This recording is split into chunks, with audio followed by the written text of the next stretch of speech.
Hey everyone, welcome to my channel. My name is Alyssa, in case you are new here. Welcome. Thank you so much for clicking on my video today. So today I have a really fun video idea that I wanted to kind of start to try doing, and I thought it would just kind of be a fun way to hype up the movie a little bit and give you guys a little bit more insight on these characters. For the stories that I'm going to be telling you guys about every week are going to be really pivotal moments to the characters themselves. So for example, this first story that I'm sharing with you guys today is going to be Black Widow's first appearance in a comic book, actually. So it's a very sought after comic, and if you were to look, I don't even know, it's like thousands of dollars on eBay if you wanted to buy the original copy of this comic book. That's how freaking rare it is. I'm going to share with you guys a couple other key moments in her life, and since the supervillain of the movie, of the new Black Widow movie that's coming out,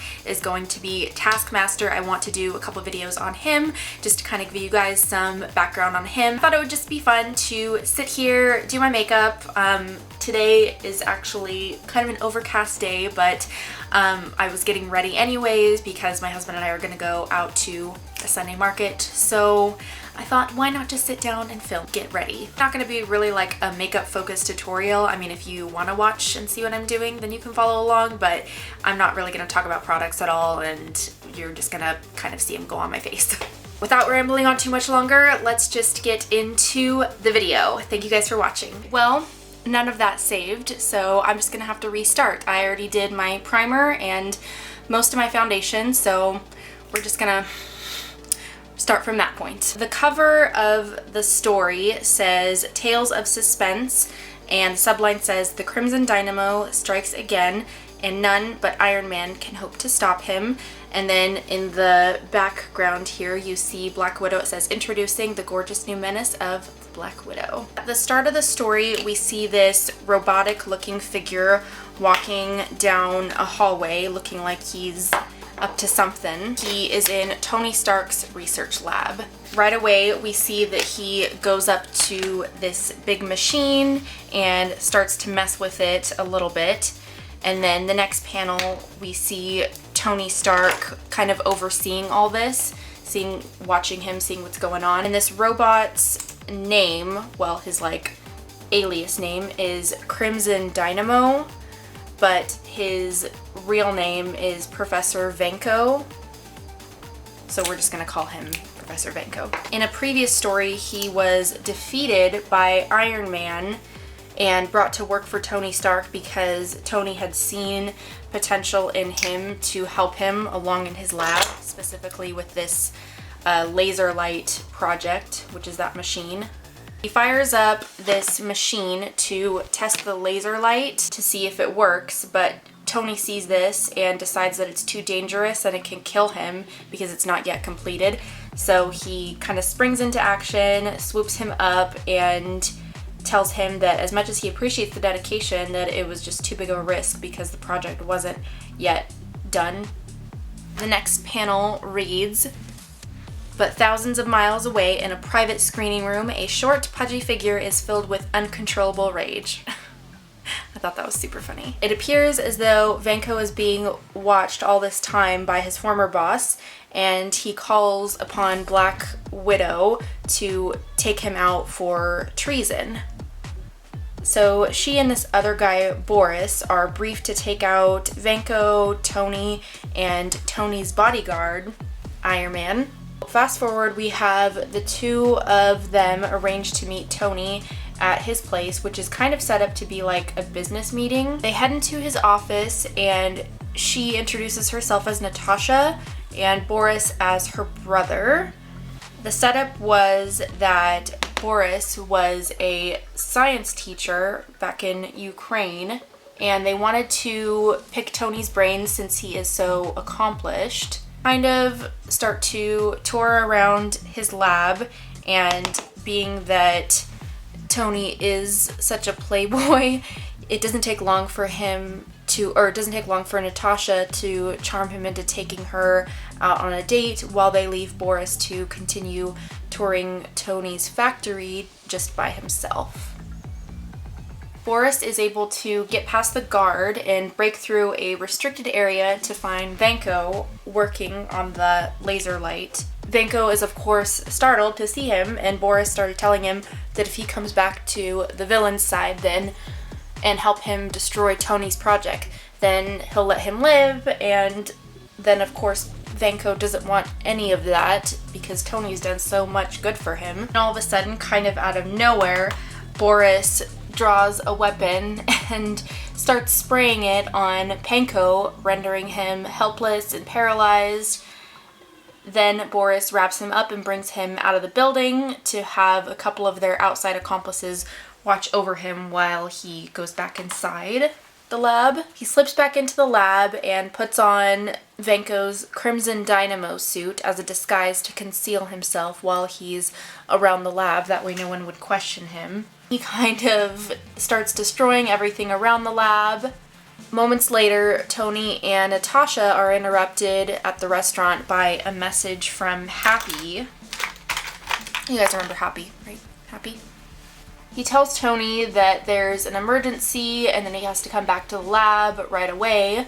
So the two of them rush back, and then once he's there, he changes into his Iron Man disguise and runs into the building, knowing that he wouldn't be injured from his armor and all that. He comes upon who he thinks is Vanko because of the suit and tells him to come out with him back to safety. While he has his back turned to him, Boris strikes Iron Man. The way that he struck him, it kind of started draining all the power from his suit and left him kind of unconscious. Boris picks him up and swings him over his shoulder and heads out of the building to escape. Next, we have Iron Man locked alone in a room on a submarine heading back to Russia. After a while, he regains consciousness and realizes that his suit basically has no power, so he kind of stumbles up to try and find a spot to plug in his suit to get power to it, and he finds Vanko around the corner all tied up and unconscious. So he knows at this point that he hasn't reverted back to his evil ways, but he's kind of perplexed as to who could have done all this then. He gets enough power to free Vanko and bust through a wall to escape. And then as they're flying off trying to evade the enemy fire, Vanko reveals who is behind all this. Next, they come upon Boris in the Crimson Dynamo suit, and since Tony knows how the suit works against him, he altered the frequency of his Iron Man suit so that he wouldn't be struck again and rendered paralyzed. Now it would seem to be like a fist fight at this point. Iron Man knocks Boris out with one jab, and thinking that this is the end of the battle, Iron Man prepares to get them all out of there and put Boris behind bars. But while he's down, Boris ups his electric wavelength and strikes Iron Man just out of nowhere. Boris prepares to crush Iron Man with his own laser light machine, but Iron Man mustered up just enough strength to get up and take it right out from under him. The battle resumes. Suddenly, Natasha appears to distract Iron Man just long enough for Boris to strike him once again, and that's kind of the moment that Iron Man realizes, oh, like, they're in this together. Next, we have Vanko appear, and even though he's totally defenseless, pretty much, he knew exactly what had to be done. He grabs the mechanism off the machine that he's been working on all this time, and even though it may not have been perfected, he just knew that he had to stop Boris one way or another. Okay, sorry, I had to stop and do eyeliner and mascara and all that because I could not do it while talking. You guys know the struggle, right? As per usual, I'm sure you guys also know, this little wing turned into a big wing, so that's what we're working with. Anyways, back to the story. Boris grabs the mechanism off of this machine and he kind of points it at Boris to try and threaten him. But Boris thought that Vanko was bluffing because he knew that the machine wasn't perfected, and so he thought, oh, he's not going to shoot me with this because this machine will kill him if he tries to shoot it at me. And so You know, he thought he was bluffing, of course, and he wasn't bluffing. So he shoots Boris. As the dust settles back at home later on, Happy informs Tony of Natasha's real identity as the Black Widow, and he asks Tony if they would like to go after her, but Tony basically just says no, you know, she's got nowhere to go. And then the last panel, ooh, that's too much highlight. I'm gonna have to fix that. The last panel shows Natasha just kind of wandering around the city. She's alone, but she's not really afraid. She knew that she was sent there to do a mission, and ultimately that is her goal, is to complete the mission. That's kind of where the story ends, you guys. What will happen in the next issue? Don't miss The Great Tales of Suspense, number 53, to find out. I'm like almost done with my makeup, you guys. All I have left to do is lips after this. Oh, and then I gotta finish my forehead because I always do my foundation last on my forehead. Okay, well, I think that concludes this video, you guys. I had a lot of fun doing my makeup, sitting here chatting with you guys. Like I said in my intro, I will be doing once a week this type of video just to kind of test it out and see if I like doing it. Thank you guys so much for watching this video. If you guys liked it, please give it a big thumbs up, hit that subscribe button down below, ring the notification bell, that way you're notified when I post next. And yeah, guys, I think that is it. I will see you all in my next one. Bye!